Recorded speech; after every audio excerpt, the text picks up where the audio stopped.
Zvonimir Ivisic is expected to fill a valuable role for John Calipari and the Kentucky Wildcats this year, but the school's admissions department isn't swayed by that argument. What's the latest on this situation? We'll tell you on today's Locked On College Basketball.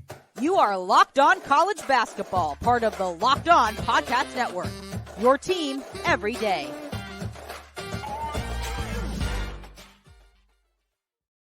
What's up, folks, and welcome into the Locked On College Basketball Podcast, the only daily national college hoop show out there, part, of course, of the Locked On Podcast Network, your team every day. I'm your host, Andy Patton. Today's episode of Locked On College Basketball is brought to you by Game Time. Download the Game Time app, create an account, and use promo code LOCKEDONCollege for $20 off your first purchase. Joined today by Lance Daw, the host of the Locked On Kentucky podcast, as we got to break down this situation unfolding at Kentucky right now in an offseason that has been as much of a roller coaster as I can remember a single team having throughout in a long time. We've seen the ups and the downs with the transfers and with a roster of 7 players at one point, and then they get Reeves back, they add Trey Mitchell, things start to kind of come together. Ivisic looks like a really nice kind of final piece for Coach Calipari, 7'2" center from Croatia, a kid that really looks like he's going to make a huge impact. And now we're finding out as the school year's getting started that the admissions department, as you pointed out before we hit record here, Lance, 94.5% acceptance rate at Kentucky. And all of a sudden there's some issues with getting this kid admitted to the school. Now it looks like there might be a situation unfolding where he doesn't end up playing for Kentucky this year. Lance, would love to hear kind of a breakdown of what this situation has, how it's unfolded, and kind of your thoughts on what looks like could be a pretty disastrous end of the offseason for Coach Calipari. Yeah, so like you mentioned, things have kind of been a roller coaster. It was bad, then it was good, then it was bad, then the Global Jam kind of smoothed things over. It's like, oh, we've got injuries, but who cares? We're playing well against teams in Canada. And now we're sitting here towards the end of the offseason, getting practice going for the upcoming season. And Zvonimir Ivisic, the final piece of this Kentucky basketball team, not able to get on campus just yet. He's trying to get a visa, trying to come over to the United States, and he can't quite do just about anything that he wants to do in terms of getting set up to come to the U.S. until Kentucky accepts him as a student. And I think that it's very funny, Andy, and I'm not going to sit here and bash the university harshly because I've done that for 2 straight episodes on my show. But I just think it's really funny that UK spokesperson Jay Blanton said, apparently, and this is from a tweet from the University of Kentucky, that they are working together efficiently and in a manner that is inconsistent or is consistent with the institution's admissions standards. It's currently, as we are recording this, September 7th, 2023, and school started like, 2-3 weeks ago? It doesn't really sound like they're working in an efficient manner if school started closer to a month ago. So we're currently in a situation with Ivisic where the admissions board does not approve of his English speaking skills. Essentially, he's taken an English test that they do not approve of. He has taken the English test, if I'm not mistaken, that they do accept, and he has passed all but one section of the test, which was reading. And I think that it's kind of a ridiculous thing because whenever you go and actually watch this kid speak English, and I played a clip of it on yesterday's show, you can find an interview with the Indiana Pacers from just a few months ago, might have been a year ago, about him talking about his draft status. And the kid is speaking clear English. He is perfectly fine. He's coherent. And on top of this, he speaks 4 languages.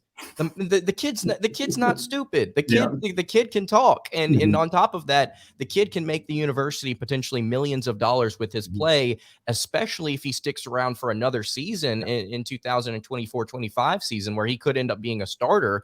This is a situation with the admissions offense at Kentucky where they're being overly aggressive, I think, with their rules here, with a kid that could potentially be of great benefit for them to bring in. And again, I want to go back to what you said a second ago, 94.5% acceptance rate. That's the acceptance rate at the University of Kentucky. Just about everybody and their mother gets in. The fact that they have been, again, just I think a little ridiculous with this at this point is just very frustrating, I think, for Ivisic's camp. It's frustrating for the basketball for the basketball administration there. Matt Jones of KSR reported that was the case, that people were starting to get frustrated, and that if this does not go through, Ivisic wants to go play college ball somewhere else. And I don't know anything. I'm just going to sit here and tell you, it would be a shame if he decided to go to a team within the SEC. I'll just say that it would really, really be disappointing if that happened.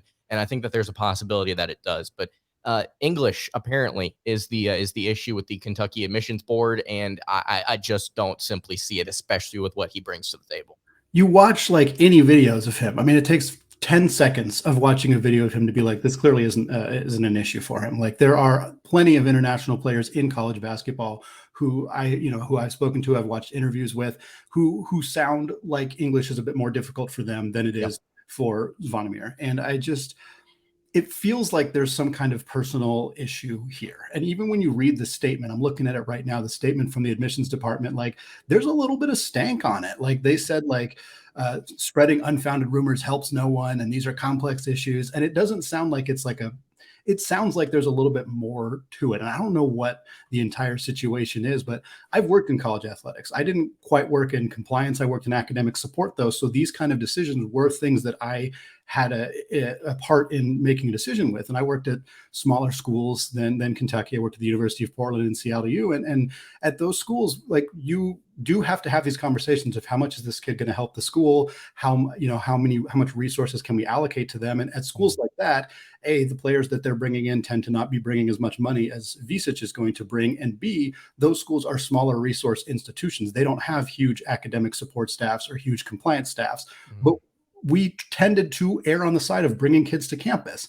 And I just don't understand why you wouldn't do that at Kentucky, where basketball is such a big part of the school, it's part of the brand, it's part of the identity. Like, it's more than just money too. Like, a part of Kentucky basketball or a part of Kentucky as a school is the basketball program, and accepting international students and bringing people, from places where they may not otherwise get a chance to come to the United States and experience your culture and experience your school. Like, this is such a valuable part of higher education. And to me, all of these factors leading to Kentucky choosing not to do this when it's going to make them more money, it's going to make their school look better, it's going to make their basketball team better. It's absolutely baffling to me. And they say, oh, there's more to it than that. And to an extent, they're right. There is obviously more that we're not hearing, but it's really hard to see an argument where they're in the right here by dragging this on into the season and potentially costing this kid an opportunity to come to the school that he wants to play at and instead potentially go somewhere else. And I think the thing for me is that not only does it affect this current roster, which in its state right now is concerned about Ugonna and Yenzo and his health for the beginning of the season. I think it also damages your ability, I think, in future years to get international prospects. Absolutely. Because if this is the case and Kentucky's admissions offense is going to be so stubborn over their English test and maybe over various things that we also don't understand and know about, it's a turnoff to various other kids that may want to come play for your school. And Ivisic said it himself, why he wanted to come play for Kentucky. It's one of the best, if not the best place to get developed to go to the NBA. And a lot of these international prospects, I said on my show a couple of days ago, to quote Cardell Jones, I didn't come here to play school.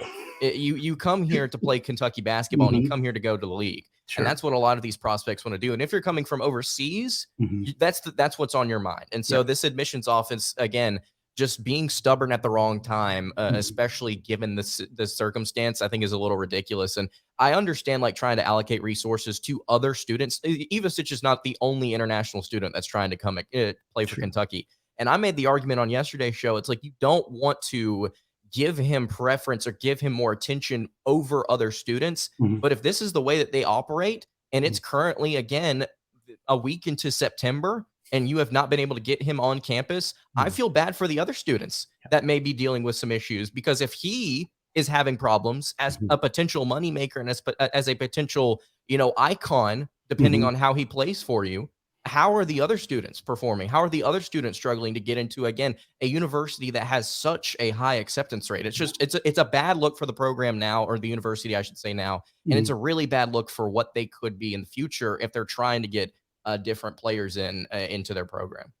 Real quick, Lance, before we wrap here, in terms of the immediate impact this makes for Kentucky? And again, we don't know if how this is going to get resolved. Perhaps it will end up getting cleared up and he'll end up playing and it'll be fine. But if he does not, if he ends up going somewhere else or goes back overseas or whatever, what does it mean immediately for Kentucky? Because the odds of them finding another player to replace him are slim. Not impossible. A center from Providence just entered the transfer portal like 2 days ago. It is still unbelievably happening, and it could continue to happen. But do you think it's a situation where they roll with the guys that they have? Do you think it's a situation where they do try to find somebody else? Or they're just going to play a little bit smaller next year? Like, what do you think it means in terms of the pure basketball if Ivisic is not on campus next year? I would like for them to find somebody to just be a fourth body in that room. But as it stands right now, I think you have to head into the season and say, at the worst case scenario, we've got 3 guys that we can rely on, and one of them's currently in a boot. And like you mentioned, potentially going smaller here.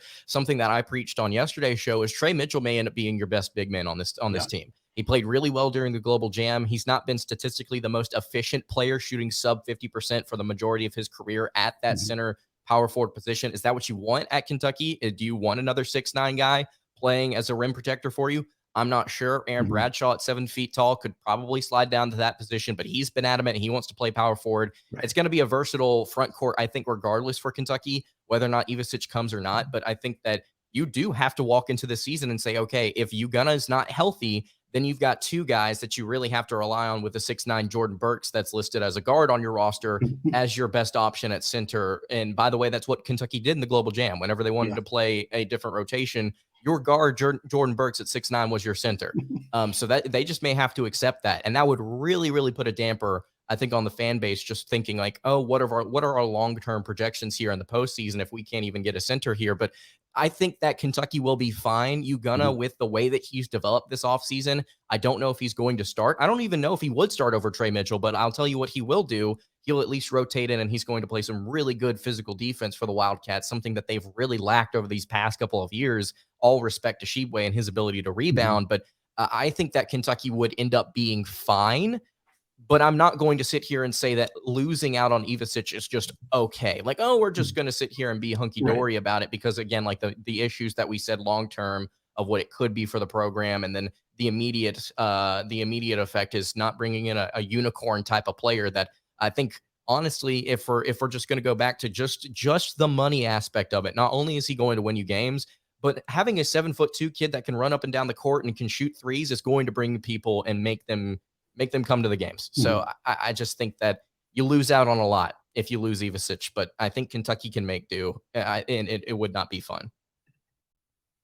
All right, thanks to Lance for joining us today. Now we're going to move on to our 4th conference preview of the season heading into 2023-2024. Today, discussing the WAC and what losing New Mexico State and Sam Houston State means for the conference. We'll also do some award predictions and talk about who we think might win this conference's auto bid. All of that coming up after a word from today's sponsor, Nutrafol. You don't have to choose between better hair growth and your health. Nutrafol provides a whole body health approach for men that promotes healthier hair. No drugs, no compromises, just better hair. Nutrafol is the #1 dermatologist recommended hair growth supplement, clinically shown to improve your hair growth, visible thickness, and visible scalp coverage. And it works. In a clinical study, 84% of men showed improvement in their hair after 6 months of taking Nutrafol's men's hair growth supplements. Take the first step to visibly thicker, healthier hair. For a limited time, Nutrafol is offering our listeners $10 off your first month subscription and free shipping when you go to Nutrafol.com/men and enter the promo code LOCKEDONCollege. Find out why over 4,000 healthcare professionals recommend Nutrafol for healthier hair.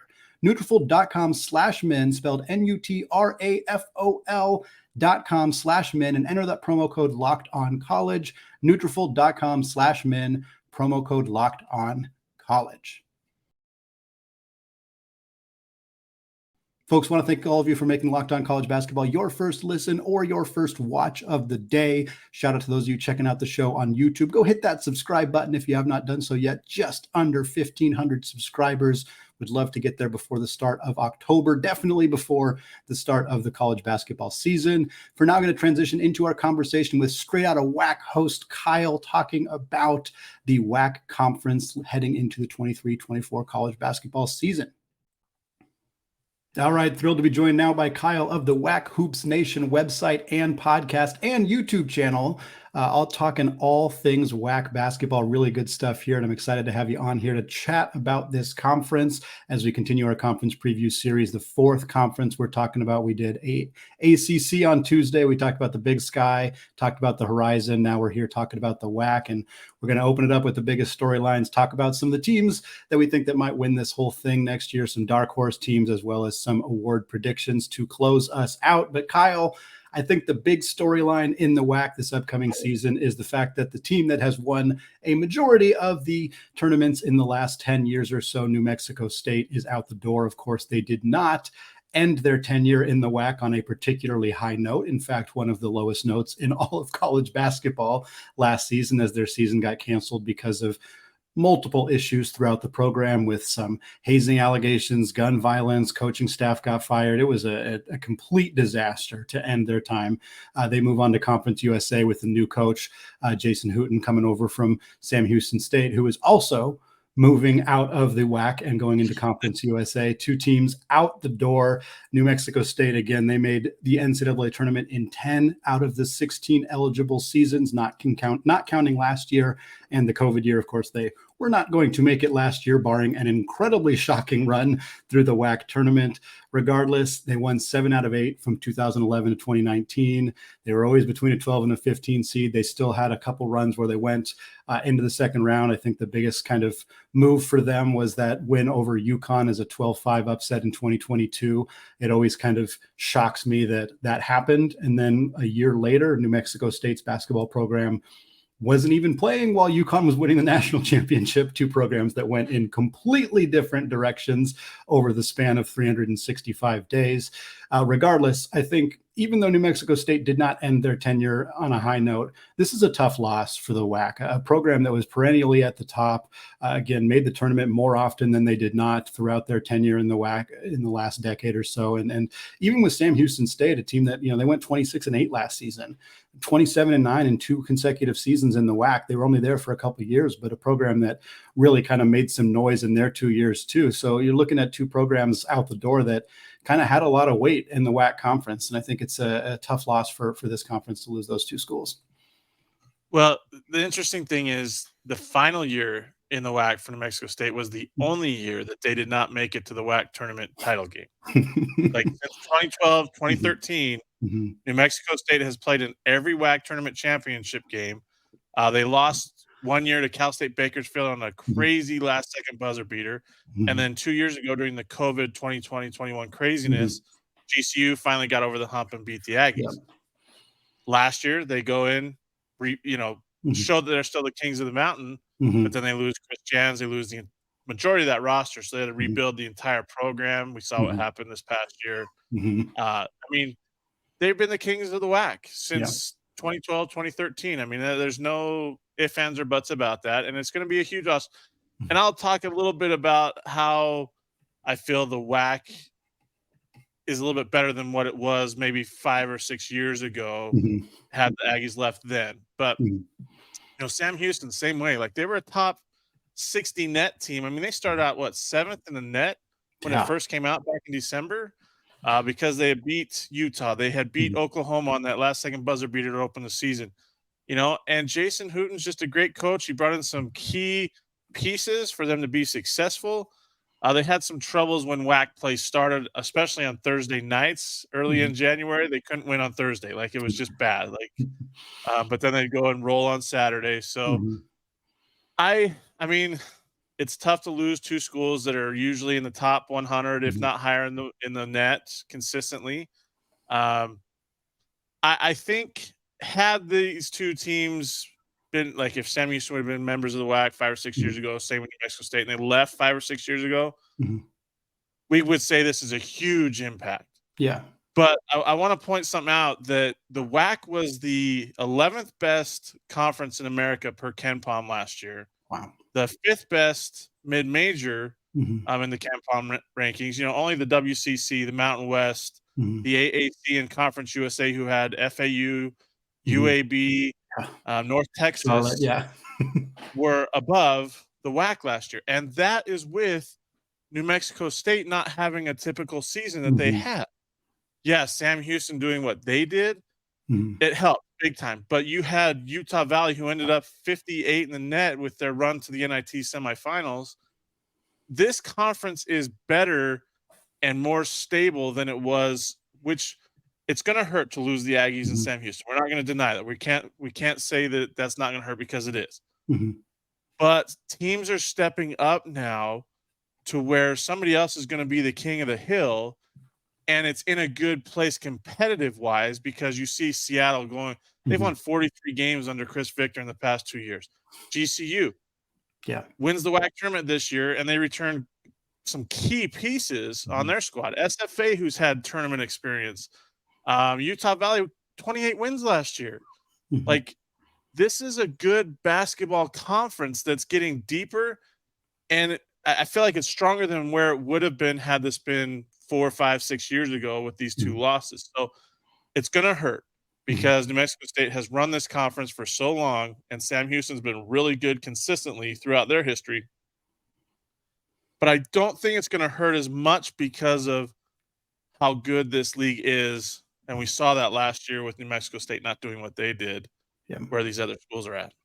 And I think you talked about Utah Valley and Southern Utah was another team, both teams that had a lot of success last year. And they're 2 of the 3 teams in the conference that have had to make coaching changes, have to replace their old coaches. And that's always a big storyline coming into the season, of, especially with mid-major schools, their top players and their top coaches tend to get poached by higher level programs. That's just kind of part of the deal. And Utah Valley lost Mark Madsen, amazingly not to Stanford, where it seemed like he was a no-brain hire for that team, but they kept Jared Haas on, and they let Mark Madsen get hired by Cal, which is very baffling as a guy who was a Stanford icon as a basketball player. Madsen, of course, brings Fardaz Amac back from Texas Tech to Cal.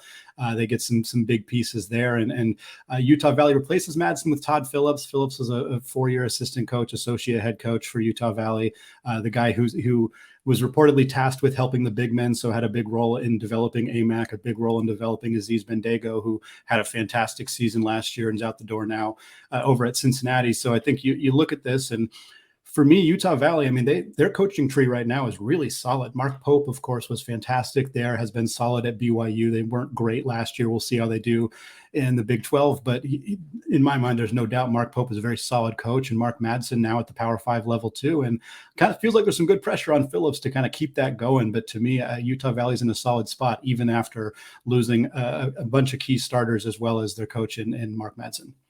Yeah, I think it's going to be interesting to see how – I don't think they're going to be able to replicate 28 wins under Todd Phillips this season. Like, if they do, I'll be so happy, because obviously I'm a Utah Valley alum, so I'll be happy. But the key here is the what do I want to say? The consistency, I guess you could say. There's another word that I'm trying to think of that I can't think of off the top of my head, but like keeping a guy who's been there for 4 years, understands the culture, understands what you need to do to succeed, has had success where he was before he came to Utah Valley. He led Salt Lake Community College to a national title.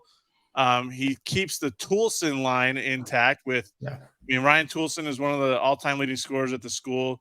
Jake Toulson was a player of the year when he was there under Mark Pope. Connor Toulson had a big year, and he played for Todd Phillips. And now Connor's brother, Tanner from BYU, is there. So you keep that pipeline there. And like you said, he developed the bigs. He was a big part of that with Fardaz Amac, Tim Fuller, Aziz Bendego.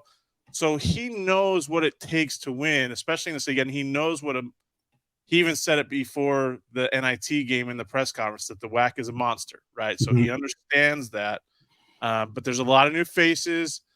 I mean, when you lose Trey Woodbury, when you lose Justin Harmon, who's now at Illinois, when you lose Latrey Darthard, who's at Oklahoma, Aziz Bendego, Defensive Player of the Year, who set a new single season record for blocks at Utah Valley. He's at Cincinnati now. And Tim Fuller, who's a dad now, who's moved on with his life. It'll be interesting to see what Todd Phillips does, but I think keeping him on and keeping Todd Okeson there as his associate head coach. Plus, he brings in Lewis Wilson, who has experience at GCU and other places. So Todd Phillips may have the most success out of the new coaches, if we're being honest. We got two more head coaching changes in the WAC. You got Todd Simon gets replaced by Rob Jeter. Simon took the job at Bowling Green. He went 118, 106 in 7 years at Southern Utah, although that was with a rough start as he kind of was getting his feet underneath him. He went 65 and 28 in the last couple of seasons, the last 3 seasons, excuse me. So obviously really turned that program around in a quick way. And now they bring in a coach who has over 220 career wins, who's been to 2 NCAA tournaments with Milwaukee, where he was there for 11 years. And he spent the last couple of years at Western Illinois. And then you got UT Arlington, who replaces Greg Young. They fired him after he went 9-16 last year, the first season for Arlington in the WAC. They replaced him with KT Turner, and this is a fun hire. KT Turner was a former player at UT Arlington. He's been a longtime assistant coach. This guy's coached at NAU. He's coached at Wichita State, coached at SMU, where he was the associate head coach. And then the last couple of years, he's been assistant at Texas, Oklahoma, and last year at Kentucky. So, you got a guy with a ton of experience, a ton of recruiting experience in those places. And, and then combine that with Jeter, who's got 220 wins, like we said, in 2 tournament appearances. I feel like these are 2 really solid hires for the WAC. And I'd love to hear kind of your thoughts on these 2 hires and what it does for the conference. Yeah, I like Rob Jeter. I spoke with him earlier this year, this summer, when we did this preview for the Southern Utah men's basketball team. My concern is, one, Cedar City is not easy to recruit to. Like, it's out there on its own little island. Like, people don't understand Cedar City is in the middle of nowhere in the state of Utah, like, if we're being honest, right? So recruiting there, the facilities aren't great. The America First Event Center is legit, but practice facility and other, so this is going to come down to relationships for Rob Jeter, who he can bring in and who he knows and who he and his staff have established relationships with. But I think he can win there. I think there's going to be some growing pains in year 1 because they lost 6 1,000-point scores from last year.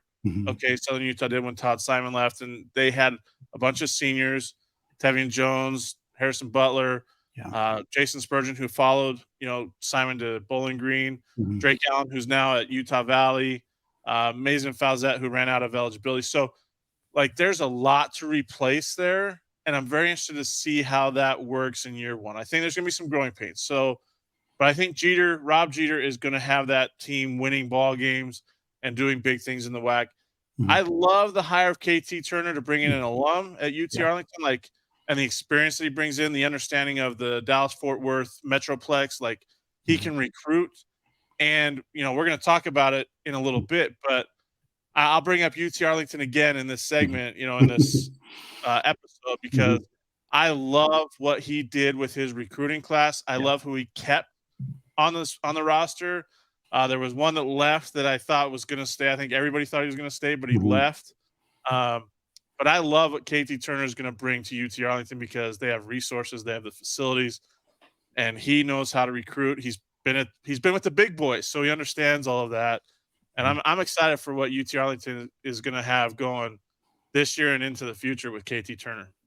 Well, Kyle and I are going to close out the show discussing the favorites to win the conference and the dark horses, which I think you might have just alluded to a little bit there, to potentially take that auto bid out of the WAC, as well as some end of the year award predictions.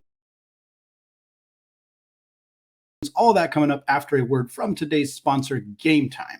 Life is always so busy, and the last thing that I want to be stressed about is buying tickets to events. Thankfully, there's Game Time, which has killer deals on last-minute tickets for all of the events that I want to go to. When choosing seats for events, I always get stressed about trying to pick the right ones. I'm worried about the view. I'm worried about the sun being in my eyes. But Game Time has images of views from your seat, so you know exactly what to expect when you arrive. Forget planning months in advance. Game Time is the place for last-minute ticket deals. They have deals right up to the day of the event, and you can get exclusive flash deals on tickets for football, basketball, baseball, as well as concerts, comedy, theater, and more. The Game Time guarantee also means you'll get the best price guaranteed. If you find tickets in the same section and row for less, Game Time will credit you 110% of the difference. So snag the tickets without the stress with Game Time. Download the Game Time app now, create an account, and use code LOCKEDONCollege for $20 off your first purchase. Terms do apply. But again, create an account and redeem code LOCKEDONCollege for $20 off. Download Game Time today. Last minute deals, lowest price, guaranteed. All right, Kyle, coming back here, talking about the WAC, talking about our favorites to win this conference next season, as well as some potential dark horse candidates. Utah Valley was the team to beat last year, 15-3 in the WAC. They did not make it to the NCAA tournament. In fact, that was kind of the one knock on Madsen. He could win the league. He won it twice, but never able to actually win that conference tournament. But again, as you kind of alluded to, Utah Valley, they not only lose their coach, they lose their 4 leading scorers. And I like some of the additions they made. I think they bring in Trevin Dorius from Utah State, a guy who only played 14 minutes per game last year for the Aggies, but put up solid numbers in that time. They also add Drake Allen, as you said, from Southern Utah, a guy who averaged 11 points and 4 assists, a couple other mid-major guards coming in, Kamani Dodi and Caleb Stone Carawell. But do you think, even with all of the changes, is Utah Valley still kind of right at the top there, or do you think there are other teams? I mean, we know Grand Canyon was the team in the big dance last year, so they're kind of right in that conversation as well. Are those the 2 teams for you right now, or are there other teams kind of pushing for that mantle? No, there's 3 teams that I have right now, and I'll give you mine in order. People, this is going to ruin my overall WAC preview, Andy. So if my WAC fans are listening, it's going to ruin the surprise. I don't think it's any surprise though, because I put it out before. GCU, I believe, is going to be the favorite in most everyone's eyes.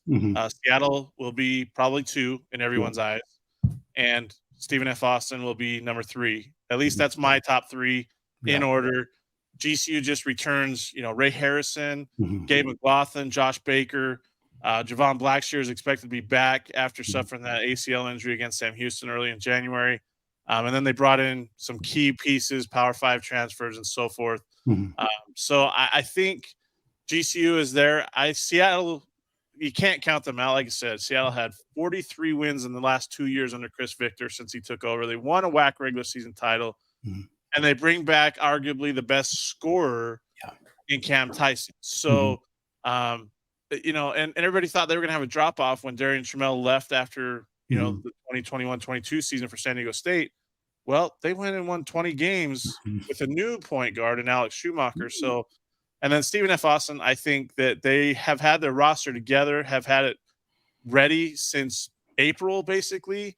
And so there's a lot of continuity there. And AJ Kajus is one of the best point guards in the league. People don't talk about him enough. And then they got Day Hall, who's healthy this year after having surgery on his shoulder. So those are my top 3. Those are the teams I think will be competing for that 1 and 2 seed to the WAC tournament. As you know, it's split up in the ladder bracket this year again. And so those 3, I think, will be right there.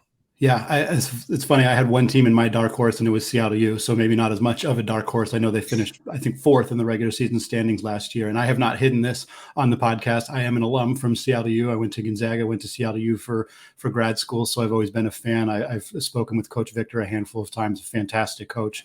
I'm really happy that they kept him on and have given him that role because he has run with it tremendously. And this is a team that returns 6 of their 8 leading scorers. I think Riley Grigsby is a tough loss, 14 points per game last year, kind of a big guard, which you don't always see in the WAC. And I think he was able to kind of exploit a lot of mismatches. They lose Emeka Udunyi, who averaged just under 4 points per game. But those are kind of really the big losses for this team. Emeka was kind of that glue guy, right? Like he was that do-it-all kind of guy. Riley Grigsby had been there for like 12 years, maybe. I mean, if we're being honest. But they bring in John Christophilus, who was at Creighton, got injured, but he's healthy now, and they're expecting him to kind of step into that Riley Grigsby role. But Branton Chatfield was somebody that Chris Victor mentioned. Kobe Williamson. They've got experience on this squad, and so I think – if they get that 3rd contribution offensively from Christophilus or maybe one of the other guys they brought in, they're going to be right there as they have been the last 2 years. Yeah. Let's move on to our awards predictions here. We're going to do Player of the Year, Transfer/Newcomer of the Year, Coach of the Year, and then Defensive Player of the Year. I don't want to subject us to attempting to predict 6th Man of the Year because it's really early to try to make that kind of guess. I will start with Player of the Year. To me, there's 2 guys who really stand out here, and I'm going to go with the guy on the team I expect to be a little bit better, and that's Ray Harrison at Grand Canyon. He was a first-teamer last year, averaged about 18 points per game. I think he's got the keys to the kingdom again for the Lopes, and I think he's going to put up similar-ish numbers to what he did last year, and I think that's going to be enough for him to take home the trophy. Who do you got? That's who I have. And like you said, I'm pretty sure your second guy is the guy from your alma mater in Cam Tyson. Yeah. So we're both on the same page there, because either one of these guys could win it. Like it's, but like you said, I think GCU is going to be at the top, and that'll kind of separate that. So, you know, Ray Harrison went for 17.8 points a game last year. He's the 1,500 point, you know, member of the 1,500 point club. And he was the WAC tournament MVP after leading the Lopes, you know, 4 wins in 5 days to get that, you know, WAC tournament championship. So he's going to have the ball in his hands a lot. Like there's no ifs, ands, or buts. We know that's what they're going to do. They're going to put it in his hands at the end of ball games and let him go to work. And, you know, if the Lopes win the WAC, he will be the player of the year. But, you know, we have to say this. If Seattle is right there in the mix, Cam Tyson will be in that discussion too, because he will be the one leading that SeattleU Red Hawk squad. So, and if Tyson's points per game starts with a 2 next year, if it's a 20 and they're, you know, first or second or even third, and he's got a real chance. But that heater that Harrison was on at the end of that WAC tournament last year, I mean, if he plays like that coming into the season, there's no debate that he's going to be the guy in my mind. 100. And the cool thing is, one last thing, Andy, about both of them, they both tested the NBA draft waters and got valuable advice to come back and to work on something in their game. And so that's these two guys are head and shoulders, I feel like, above the rest of maybe the WAC in terms of player of the year candidates.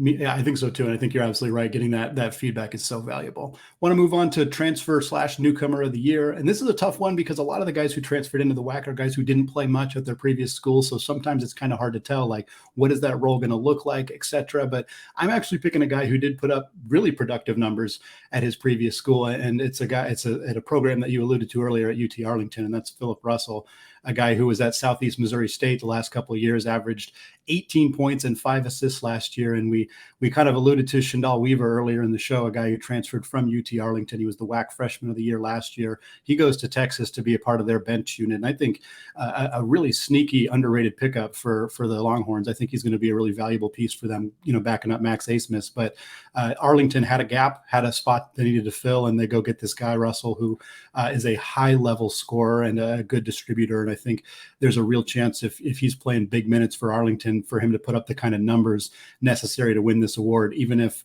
you know, I'm not sure where Arlington's going to fit. If they make a big rush and they kind of get in the top half, I think there's a really good chance he's the one taking home this trophy. Yeah, I mean, how often is it that you see a high-level scorer that comes from another school that transfers in? Sometimes, most of the time, it's a guy that average 7, 8, maybe 10 points. Right. But, I mean, over 18 points a game at the Division I level for an NCAA tournament team. Yeah, like that's a big thing to have, especially when you're rebuilding a roster. Yeah, in your first head coaching gig, like that's a big piece, and he's gonna have plenty of minutes, plenty of opportunities to score. And Philip Russell is going to do that. I'm going with somebody who's a little off the radar because he's a JUCO transfer, and only because I've talked to people about the role that he's going to play.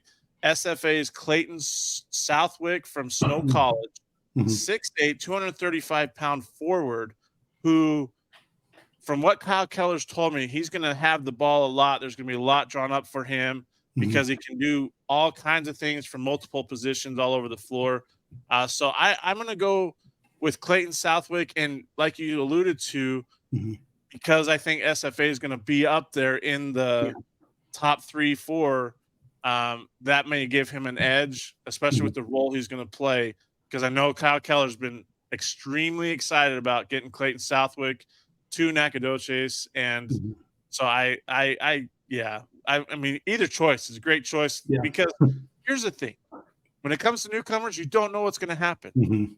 Like Fardaws Amac averaged 4 points a game at Mercer, and then you look at what he did over his 2 years at Utah Valley. Aziz Bandego didn't do anything at Akron, and then look at what he did at Utah Valley. So, like, it's so crazy how this works out. But I think these two names are names to keep in mind, like you said. Well, based on just tossing out Amac and Bandego right there, I think we should probably at least allude to Trevin Dorius too, because Utah Valley has a reputation with bringing in those bigs and having them succeed. Moving on to Coach of the Year here.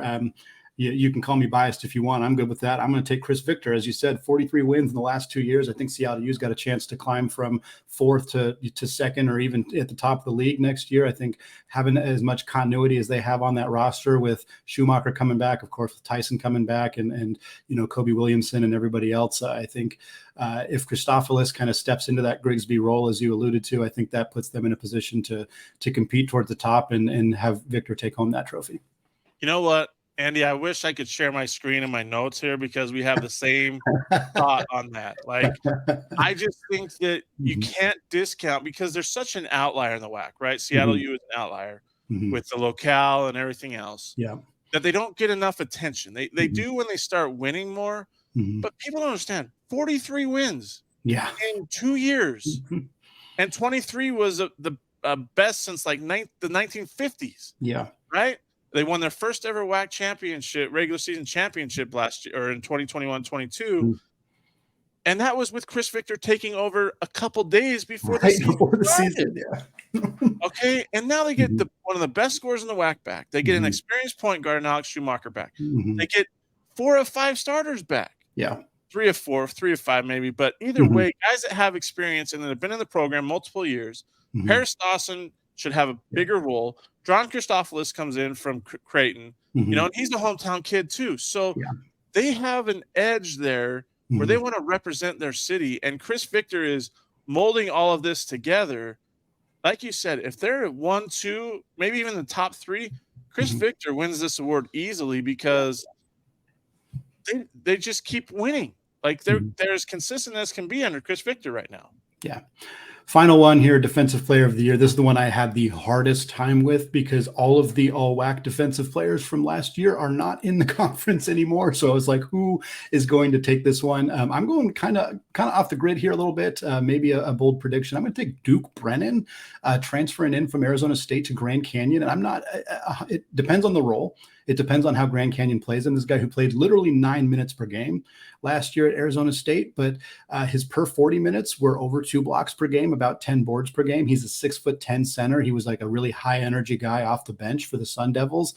And I think there's a chance if Grand Canyon kind of lets him kind of play a big role at the 5, that he could be blocking enough shots and grabbing enough boards to kind of be in that conversation. And again, without a lot of other players returning who were in that conversation last year, I think you look at some of the newcomers and maybe there's a chance that he plays a big enough role to be the guy with that award. Yeah, I'm going to go a little off the radar. He didn't play the second half of the season last year because he was dealing with injury, but he came back to UT Arlington. I'm going with Shamar Wilson. Their big 6'9" forward, center, or whatever you want to call him. One of the best offensive rebounders in the league before he got hurt. Defensive rebounding, he was right there in the mix as well. If he's healthy, he gives them a rim protector, paint presence that a lot of teams haven't been able to figure out. He's not going to score a ton, but he's going to rebound the basketball. He's going to defend the paint. And he's a shot blocker too. So Shamar Wilson is my guy that I think, especially if UTA is in that mix, like we talked about, it's all about where you finish in the standings. I feel like the other one, kind of surprising that people might not think, I'm going to say the entire UTRGV front court because they have probably the biggest roster in the WAC in 2023-24. I think they have like 6 guys over 6'10", 6'11", multiple 7-footers. So if we have to like make a bold prediction on that, that's where I would go UTRGV big man. But Shamar Wilson from UT Arlington would be in the mix for that Defensive Player of the Year. Kyle, thank you so much, man, for your expertise on the WAC. Always good to have you on the show and looking forward to potentially getting a chance to talk about this more as we get into the season and see how these things play out in the Western Athletic Conference. Absolutely, Andy. Thank you for having me. Well, that's going to wrap us up for today here on the Locked On College Basketball Podcast. Don't forget to hit that subscribe button on YouTube and hit the like button to let us know that you're here. We very much appreciate it. We got more of these conference previews coming your way next week here on Locked On College Basketball. Until then, peace out.